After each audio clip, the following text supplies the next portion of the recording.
Hello everyone, আজকে মা রান্না করছিল সিলভার কাপ মাছের তেল সর্ষে। তো ভাবলাম রেসিপিটা তোমাদের সঙ্গে শেয়ার করা যাক। তো এখানে দেখো মা ভালো করে মাছটাকে ধুয়ে পরিষ্কার করে নিয়েছিল। তারপর নুন আর হলুদ দিয়ে ভালো করে মাছটাকে মাখিয়ে রেখেছিল 2 থেকে 5 মিনিট মতো, যাতে মাছের ভেতরে নুনটা একটু ভালো করে ঢোকে।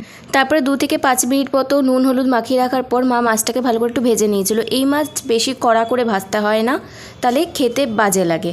তো হালকা করে একটু এপিট আর ওপিট, যেরকম ইলিশ মাছ বেশি ভাজতে হয় না সেরকম এই মাছও বেশি ভাজতে হয় না।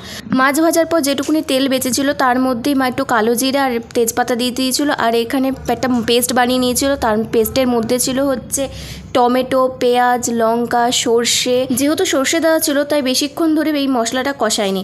এই তারপরে একটু হালকা একটু জল দিয়ে তারপর মাছগুলো ছেড়ে দেওয়া হয়েছিল। যেহেতু একটু ওটা তেল সর্ষে হবে তাই বেশি এখানে জল যাবে না। তারপর যখন দেখবে যে তেল ছেড়ে দিয়েছে মাছে, তখন ভাববে যে তোমার রান্না পুরো কমপ্লিট। দেখো দারুণ কালার